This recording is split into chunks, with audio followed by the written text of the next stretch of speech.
Welcome to the Deep Dive. We're the show that takes complex sources and, well, really boils them down to the core insights you need. Today we're tackling something incredibly important and sensitive, the issue of sexual harm. We'll be looking specifically at how it's understood, how it's dressed within the Halachic, that's the Jewish legal framework. Our guide for this is a significant new book, Your Border is Peace. Our goal here, our mission for this deep dive, is really to unpack the views in this text. We want to pull out the most crucial points and clarify why this topic needs such a deep re-examination right now. Consider this your way to get up to speed quickly on a difficult but vital area. You'll find some maybe surprising facts and certainly some deep insights. You're going to come away really well informed. Yes, in this book, particularly these pages we're focusing on, it really does make a significant contribution. It's a field, as the source itself points out, that hasn't been explored this comprehensively in halakhic writing before. And what's so relevant, so vital, really, is how the author addresses the immense challenge victims often face, in confronting their abusers. The guidance here is, well, it's incredibly needed. Okay, right. Let's unpack this then, starting right at the beginning because it grabs you immediately. The book makes this incredibly stark comparison. It likens sexual harm to murder. That's profound. Can you walk us through how the source reaches that conclusion? It mentions biblical verses, Leviticus, Deuteronomy. It does. And its interpretation, particularly of that passage in Deuteronomy 22, verses 26 to 27, about the girl crying out. It's quite powerful. The text really emphasizes that, and I'm paraphrasing slightly here. Torah Israel is attentive and sensitive to the cry of the girl, and has created a whole system of laws, halashah, regulations designed to protect them. So this comparison to murder, it's not just rhetoric. The argument is deeper. It's just like murder is an irreversible, absolute violation of life itself. The source argues that sexual harm strikes at something just as fundamental. Not just the body, but the soul, the person's core being. It uses the term the divine image within a person. It sees it as an assault on the very dignity, the essence of the individual. It's far beyond physical injury. It's presented as a deep spiritual wound. A spiritual violation, an attack on the divine image.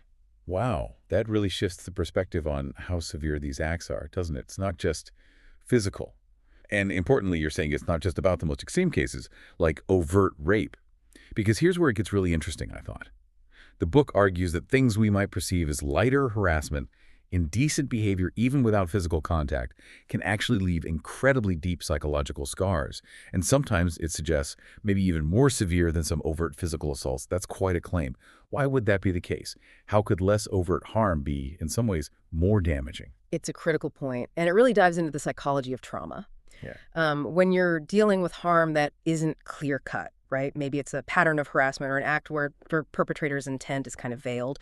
The emotional fallout for the victim is just so much more complex. It becomes incredibly hard for them to label the act as definitively evil or the abuser as clearly a villain. This ambiguity, this lack of clarity, it often leads to these intense, almost paralyzing feelings of guilt and shame in the victim. Right, they start questioning themselves. Exactly. Did I misunderstand? Was it somehow my fault?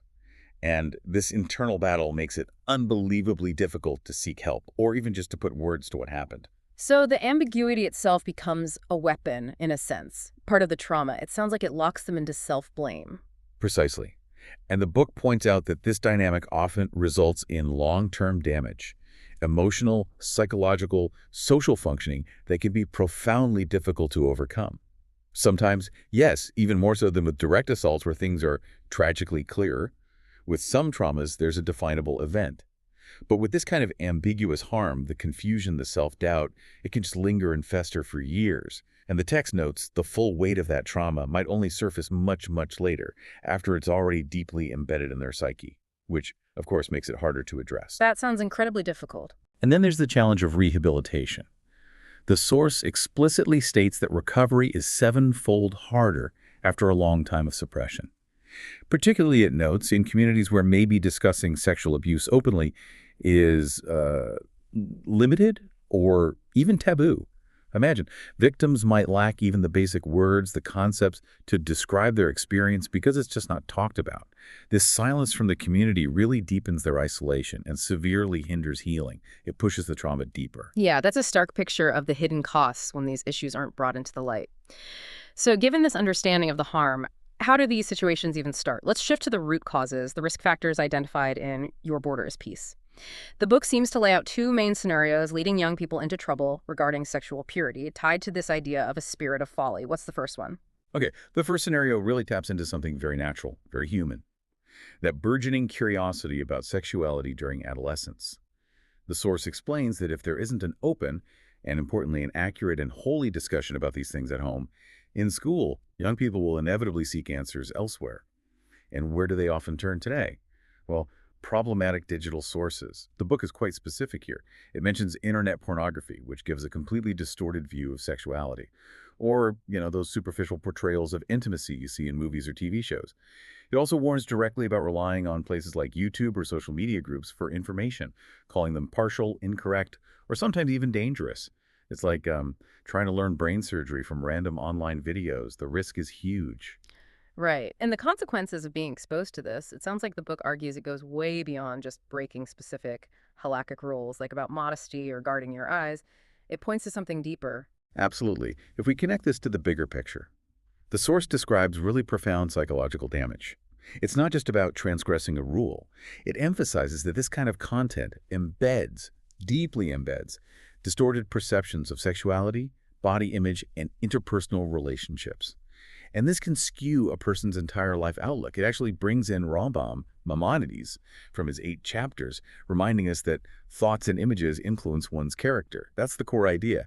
When young people soak up these distorted views without proper context, without guidance, it fundamentally warps their understanding of relationships, especially male-female relationships. It pulls them far away from the holiness, the purity that Judaism sees in the marital bond. So it's not just about what you see, it's about what gets absorbed, how it reshapes your inner world. These pages really stress that danger. That's a critical link, what you consume visually directly impacting your spiritual and psychological core, potentially warping character. Okay, so that's one pathway. What's the second scenario the source identifies as dangerous? The second one is, well, it's perhaps even more disturbing. It describes situations where naivety, a simple lack of knowledge about sexuality, is actively exploited by experienced abusers. And here's a particularly painful point the source makes. Sometimes these abusers are close family members, the very people who should be protectors. The book explains the manipulation involved, how abusers might present harmful physical contact as an expression of empathy or identification with emotional distress. Wow, so twisting intimacy into something harmful under the guise of comfort. Exactly. Framing inappropriate touching, which serves the abuser's needs, as if it's about comforting the victim or understanding their pain. This kind of manipulation can lead to repeated abuse, often with the victim being completely unaware of the violation, the abuser's real intent. It tragically preys on that vulnerability, that trust. It makes it so hard for a victim to even recognize what's happening, let alone escape it. What a truly profound and, yes, sobering exploration within these pages of Your Border is Peace. It gives such a nuanced understanding of sexual harm, seeing it not just physically, but as this deep spiritual, emotional, psychological wound. And it really highlights these vulnerabilities, both societal, like the influence of unchecked media, and individual, like the exploitation of trust by abusers. It really does. And this deep dive, I think, naturally leads to a crucial question for all of us listening. Considering everything we've discussed, the depth of the harm, the societal implications laid out in these pages, the immense difficulty of healing, especially after silence, what's our collective responsibility here? How do we foster environments in our homes, our schools, our communities that are genuinely open, knowledgeable, and protective?